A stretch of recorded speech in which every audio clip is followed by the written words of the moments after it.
What is up, you guys? This is Icy Soul coming back at you with another rant on this channel. I apologize if my voice sounds a little bit crappier in quality than my last rant video because I'm using the same mic, but I don't know what happened, and for some reason this mic now makes me sound like I'm talking through a radio. So, if you can ignore that, I'll tell you about my new rant. So, I haven't finished it yet, but I've been watching, I watched the rest of Yu-Gi-Oh! GX, I watched all of Yu-Gi-Oh! 5Ds, and I'm about halfway through Yu-Gi-Oh! Zexal at this point, and I wanted to give an update on my stance on Yu-Gi-Oh! As a franchise. Basically, my views have changed since the last rant. I know I was saying that, that GX was a really good anime, probably just as good as the original, and yeah, there are still some moments that stand out, but I think for almost basically every season, especially the last season, English dubbed, every season finale just seemed crappy to me.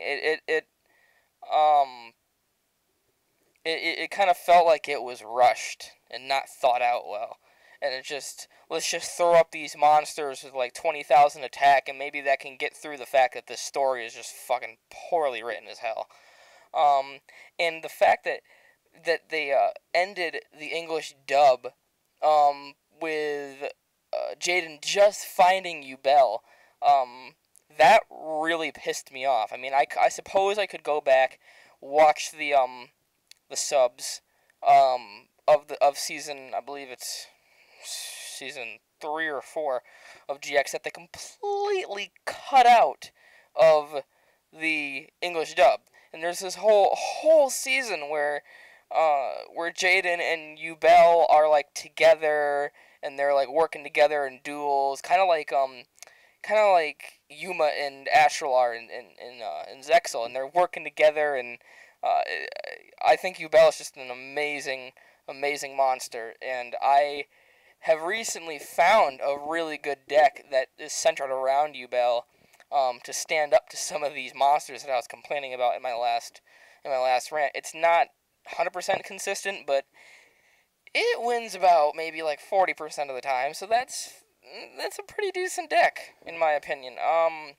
So I loved Yubel, and I wish they had given her more of a spotlight in the English version, but alas, they didn't. And the way they ended, like, literally, the last words of the English dub in GX, Alexis goes over to Cyrus, and she's like, "Where's Jaden?" And Cyrus says, "He's gone!" End credits. And I'm like, that's it? You're just gonna freaking just lose Jaden and not tell us where he is, not go into any further detail? Of course, there is further detail in the next season, but they completely cut out the next season of the English dub. If you go watch the Japanese version with English subs, you'll have a whole season where, you know, they find Jaden and he's with Yubel and they go and do all this shit, but I'm sad that they completely cut that out of the English dub. I wish they had given the English dub one more season and just ended it there. That would have been perfect. But GX kind of disappointed me on that. I mean, a lot of the stuff in the story was really good. I really liked the last season where they had the Crystal Beasts. I thought that was really cool. Got into Crystal Beasts for a while. I didn't actually make a deck of Crystal Beasts, but I wanted to collect some of the Crystal Beasts because I thought they were pretty cool. So after GX, I watched Yu-Gi-Oh! 5Ds. And at first, I'm like, oh boy. here we go, dueling on motorcycles. Ooh, ah. And I'm like, well, this is gonna suck. And after like maybe like the first 3 episodes, I'm starting to be like, okay, maybe this isn't as bad as I thought. Um, and the one thing that really hooked me right off was the English theme song, because I watched them in English dubbed. I could watch them in the subs, but Yu-Gi-Oh is kind of one of those things where I prefer it English dubbed. So I watched it in the English version, and the English theme song just blew me away. It went from really kiddish to really like something hardcore that you'd hear it like Warp Tour, and it was just so cool. I instantly got hooked on the theme song of that. I'm like, okay, this better be good because that theme song was freaking awesome. And as it progressed, it got better and better and better. And uh, personally, I think the best part of the series was with the Earthbound Immortals. And in the Earthbound Immortals, that whole thing that was even better than the Road to Destiny. I think Earthbound Immortals was just some of the most emotional, hard-hitting stuff that Yu-Gi-Oh has ever seen. I mean, and this is I say that even more than like Kaiba's threatened suicide attempt in the original Yu-Gi-Oh. That was like one of the first like real big emotional moments in Yu-Gi-Oh when Yugi and Kaiba are having their duel, one of their last duels at Duelist Kingdom, and and Yugi's about to win, but Kaiba like steps close to the edge and says, "Unless you forfeit, I'm going to jump." And Yugi's forced to forfeit. I mean, it's what else can he do? Um, but yeah, I really loved 5Ds. And I think my favorite part about 5Ds was uh, the relationship between Jack and Carly. At first, I hated Jack. I thought Jack was kind of a dick, but he kind of grew more on me as a character as the series developed. And I always was rooting that they'd be together because I mean, you got Jack, the the hunk, and he's super famous and super good at dueling, and then you got the little nerdy girl and who doesn't have much of a reputation for herself. So I really love that they made that a love interest, and that was one thing that kept me coming back to 5Ds. Now, I know I was complaining about in the last rant about how dueling on motorcycles sounded extremely cheesy, and I thought that for a long while watching 5Ds. It wasn't until I believe it was in season 2 of 5Ds, the episode where Akiza, it's after Yusei's duel with Sherry, and Akiza loved the duel so much that she wanted to become a turbo duelist, just like Yusei and Crow and Jack. So when that episode of her training to be a turbo duelist really put into perspective that this isn't just. It may have been from a marketing standpoint of just trying to make something cool for kids, but in the anime they really push the fact that this is not a gimmick, that this is actually a whole different game. Because I mean, not only did they ban spells until you get enough speed counters and stuff, but they really stress, especially in the Akiza episode, and this is why I loved it so much, is they stressed how hard it was to actually duel while riding a motorcycle. And they showed Akiza wiping out a bunch of times trying to summon monsters, and like it was hard. And it really put into perspective like, wow, these people have to drive and play a card game at the same time. That's like trying to drive while reading the newspaper. And so it's not as simple as I thought it was, and that really surprised me and really intrigued me when they did that episode of 5Ds and showed just how difficult turbo dueling can be. And since then, I've been kind of wanting to get into on the online card game on DevPro. I've been wanting to try to build a turbo deck. They're not really popular, so I haven't really gotten a chance to actually not only make one but play it. So I might be getting to that eventually. But all in all, I think 5Ds was probably the best series in Yu-Gi-Oh since the original. It's definitely better than GX. I can say that for certain now that that 5Ds is better than GX. Synchro monsters I've become a little more tolerable with, especially in the wake of XYZ monsters, or I should say Xyz monsters. I didn't realize that I've been pronouncing it wrong this entire time. So, in the wake of Xyz monsters, I've noticed that synchros are a little bit more tolerable to me because they seem a little bit harder to get out than Xyz, and that's another point I'm going to bring up in a bit. So, getting back to the show, after 5Ds, I started watching Zexal. Not too long ago, about maybe like 2 or 3 weeks ago, I started watching Zexal. And, at first, I really wasn't impressed with the first couple of episodes. I didn't like the voice acting. I didn't like the characters. I mean, the whole thing just seemed like a mess at first. It really didn't impress me, but as it went along, and they revealed the whole thing about, you gotta collect the number cards, and I'm like, oh, so that's what number cards are for. Oh, okay, I get it now. And I thought that was kind of interesting to watch. It was kind of new to Yu-Gi-Oh! And there really wasn't at least not in the English version, there really wasn't a sidekick to the protagonist in Yu-Gi-Oh! I mean, that's somebody that went with them every duel and was right there by their side every duel helping them out. That was kind of cool to see in Astral when Astral came on the scene. But so as I watched, it got better.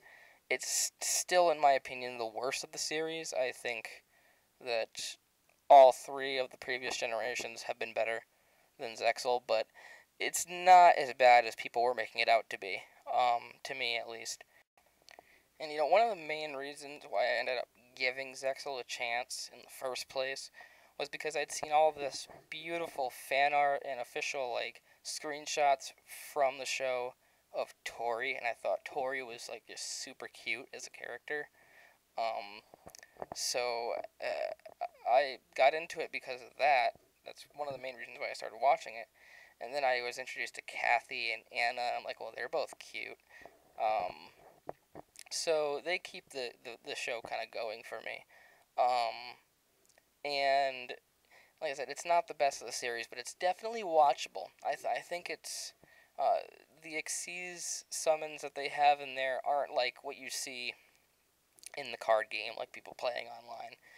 It's much more fair, I think, in the anime. Now, that leads me to believe that I'm not going to blame the animes for what happens in the card game. I think the card game and the anime are 2 completely separate entities. The anime just promotes the game. It doesn't do much more than that. And all of the problems I've been facing within the game of the Xyz monsters and some of the Synchro monsters, that's not the anime's fault. That is the players' fault. The players are the ones that have ruined it. The players have found all these ridiculous combos that nobody who made the animes thought of, nobody who worked at Konami thought of, and they're the ones that are finding these little loopholes that are ruining it for everybody else with their super powerful monsters that they can get out so easily. And so I'm done putting blame on the anime, but I wish, and as I said before, I think synchros are harder to summon, which makes them a little bit more tolerable to me. I mean, yeah, you got cards that can seek out cards to get them out, but just like you can with Xyz monsters, but I think that synchros are a little bit harder because you have to make sure it's a tuner, you have to make sure it's the right level for at least one of them, and I think that made it a bit more fair. I think with Xyz, I still think the fact that it's any 2 monsters at all can just overlay together, build the overlay network, an Xyz summon. I think that's a little bit too. And if they're gonna do that, they should at least make. They can. I would be fine with giving them crazy abilities. That even effect monsters don't have. If they made the attack and defense points a bit more accurate to what the levels are. For like Utopia, for example, if they had made Utopia like a bit, maybe like off the top of my head, like 1700 attack or something like that, but still kept his abilities, that would have been a bit more fair. I think they make the attack on Xyz monsters a bit too high, and here's my reasoning for that. I don't think it has anything to do with advantage.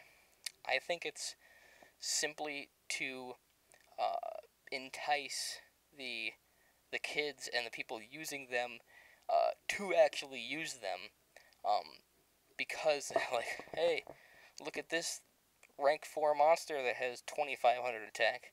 Don't you want to get that on the field? Ah, no problem. You can just hustle that right on the field.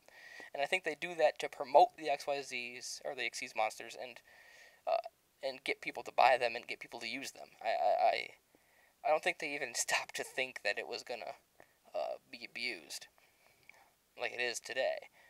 But yeah, if they were to make the attack and defense a bit more accurate to what its overlay units are, I think this would be a good way to handle Xyz monsters. Say like maybe when you Xyz summon, you pick one overlay unit that you've used to Xyz summon it, and you use that monster's attack and defense points.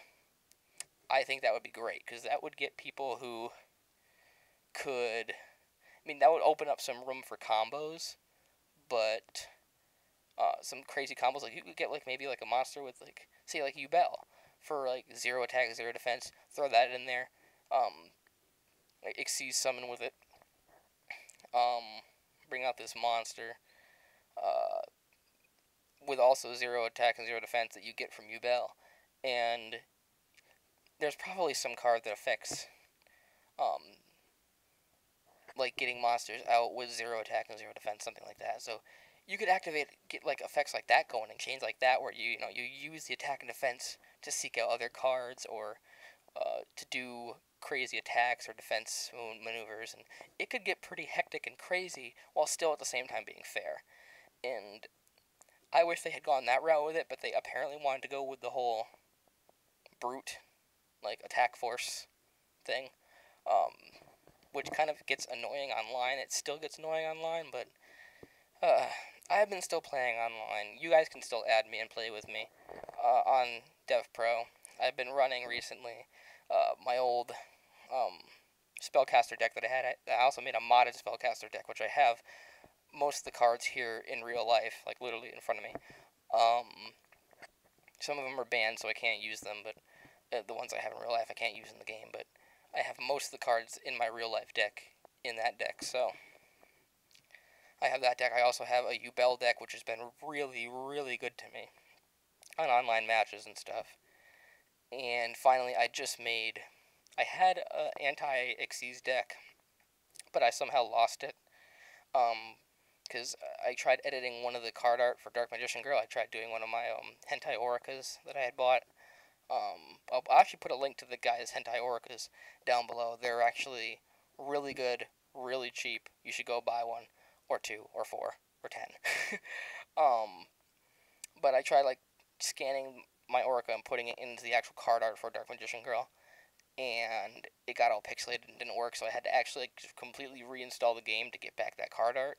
And I think I lost a lot of my decks when I did that. I tried remaking some of them, but I didn't make my Xyz deck, anti-Xyz deck. I might make it, but since I actually use Xyz monsters now in some of my decks, I've actually grown accustomed to using them. I don't know if I'd ever make it again. But the final deck, the current deck that I'm really using, is it started out as like an experimental kind of deck, just pretty much exclusively, except for like the Xyz monsters and stuff, pretty much exclusively just cards whose card art was sexy, like Harpy Queen, some of the other Harpies, Gaga Girl, Dark Magician Girl, Injection Fairy Lily, like some of those cards. I wasn't intending it to be a Harpy spellcaster deck, but it kind of just ended up that way, because a lot of the Harpy cards are really cute.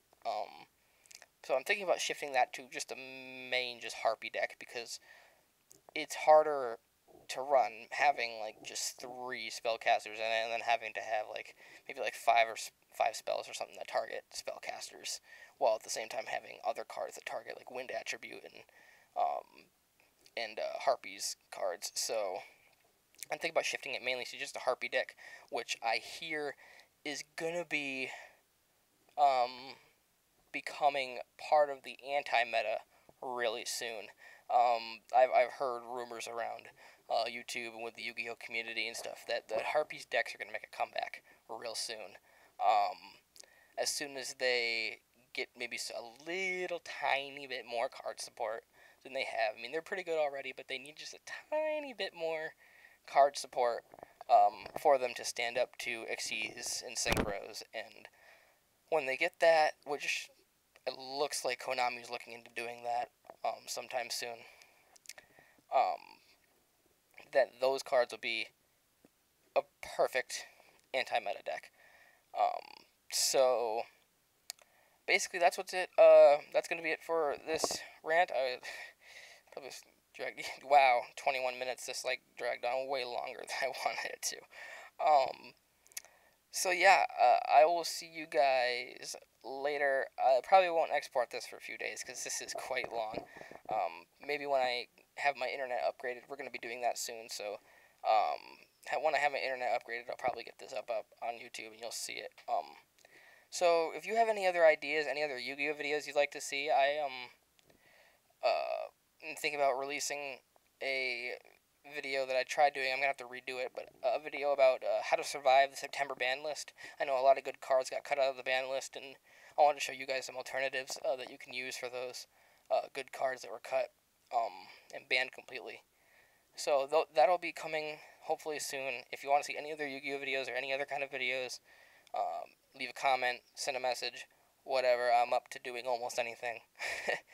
As long as it's not too portraying me as gay. So I'll see you later, guys. This has been Icy Soul. Peace out.